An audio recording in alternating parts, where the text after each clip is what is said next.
Last week, I was in beautiful Lausanne, Switzerland in the offices of Mass Challenge. Mass Challenge is a startup accelerator that puts together startups and corporates and adds a bit of value back into society. I was there with one of my clients, Timothy Popov from Liquid Logical, which is a piece of technology which brings water to boiling point instantly. And I was there to help facilitate a 1-week design sprint. A design sprint is a 5-day workshop to find solution to a big business problem, prototype the solution and test them.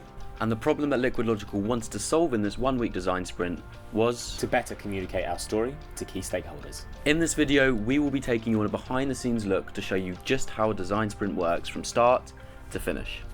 Let's go.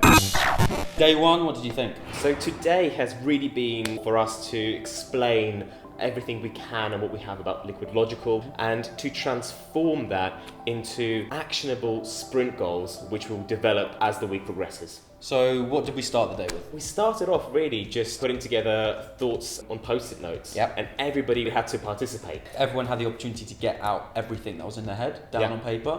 And I think it was very valuable because you especially, but me as well, we've been kind of so close within the project. Yeah. To have outside people coming in with fresh perspectives helped us see things in a different light. Having a group of students who come in completely fresh, never heard of Liquid Logical before or the technology, I think it's been absolutely incredible. What was the one thing that you learned from today?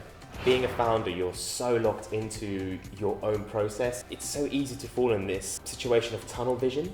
What today has shown me is that people can come in completely fresh and teach me something new about my company that I never would have thought about. Even after doing the pitch 100, 200, 300 times, just fall into a bit of a rut. And I think that having had the students here, having had the design sprint guys as a sounding board, has really enabled me to sort of nail down the key points about what our vision is and where we want to go with the company. Nice. So, bring on day two. Bring on day two. Mr. Popov, day two completed. At the end of yesterday, we focused on one key area, which was the discoverability of Liquid Logical. So what was today all about then, following on from that? The team that we've got working with us, they went away in the evening and they had a bit of homework and had to research 3 concepts that are in existence today that they would present to everybody else, and that's when everybody started to get to work. Yeah, it was really interesting because Steph, the sprint master, after lunch came back and spoke to us about brainstorming and the idea of brainstorming that is actually very inefficient, the way it's normally done. If there is a clear voice with a clear vision in a team, which there usually is, then everybody seems to just agree and follow. If you're good at sales, then even if your idea is terrible, you'll be able to sell that terrible idea. So what did we do to combat the inefficiencies around brainstorming then? It was broken up into 4 main stages. The first was really just to create some notes, hone in on what you want to actually achieve. The next stage was slightly more visual, so a few sketches as to how you start to bring this to life. Then you turn that into a concept, or you just pick one and really flesh that out in an actual, almost like a storyboard format. And then tomorrow, what we'll do is we'll come back together. We will stick all of the ideas up on the wall. Yeah. Completely anonymously. And then we will all individually choose our best one. And I love that approach to brainstorming because it's individual work, but harnessing the collective brain power of the whole group. I love the fact that it's done completely anonymously, because that's when individuals have that creative freedom where they're able to express their ideas as they want them without being pointed as to what they should be doing. Exactly, because I think even the case that we got students, but even as Steph was saying, in corporate environments, people suffer from imposter syndrome. So that inhibits people from speaking their ideas, however left field or crazy that they may be. And what this does is that completely takes away all of the issues surrounding that, so people can just think as big as possible. And also, nobody gets a chance to pitch their idea. So everything's going to be reviewed in silence. So we don't know what's going to happen. So tomorrow is going to be great fun. Tomorrow morning and the rest of the day is going to be great fun. Let's go home and eat chicken Milanese. Let's do it. Day tres. I'm completely knackered. 3 days in, I'm exhausted. You feel like you've worked for 3 weeks. Today was the morning of the big reveal. Steph, the sprint master, put them up on the wall without obviously us knowing from whom the idea came from. And we had time to take it all in, understand the concept a lot better, read the description, the user journey, all that sort of stuff. And there was some really left field stuff which is great. Crazy ideas. Which is exactly what you want. So we had endless amounts of green stickers. Yeah, we did. We went round and essentially we had the choice to either put a green sticker on one idea in total, or individual elements of that idea that we liked. And then when we were finished with that, we went away and got given big red stickers. So everyone had one sticker and I sat out of the process. It was like a real live heat map.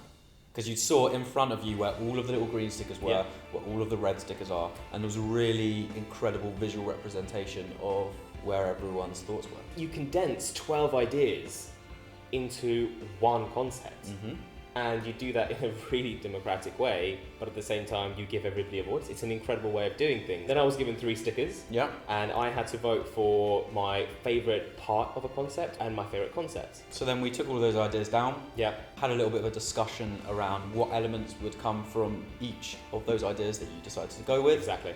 And then it was just a case of spending the rest of time just figuring out how we're going to approach tomorrow. Yeah. So tomorrow is going to be super intense. Prototyping day. We are prototyping everything out. We've got a designer for the whole day, just non-stop. I feel like I broke a record, but I'm excited for tomorrow as well. Because tomorrow, this is where all of this hard work is actually going to start being something tangible, something that you can see. And finally, this is really important, what are you cooking for dinner tonight? Mate, I don't know, it's getting quite late. Do you fancy a salad? Let's get a pizza. Boom. So day 4 was the day to get stuff done. Did we get stuff done, Tim? We got stuff done. In fact, we didn't get stuff done, the team got stuff done. We are essentially creating a website, wireframe, and as it stands, right now, 5 p.m, we have a prototype of a website completed. It will live in an environment where you can click and it will actually do stuff as you're using it, so it's not just a completely flat prototype. So not much else to report apart from that. Just very productive day, and we'll report in tomorrow when it's time to test and get feedback. Exactly. More importantly, Toby, what are we having for dinner? You tell me, mate. We're having some sausage. We're having some sausage. Le saucisson. The saucisson. By the lake. Alright, better than salad. Let's go. Day 5, final day, we are done. We are done. Filming in a different location from the room that we've been imprisoned in for the last 5 days.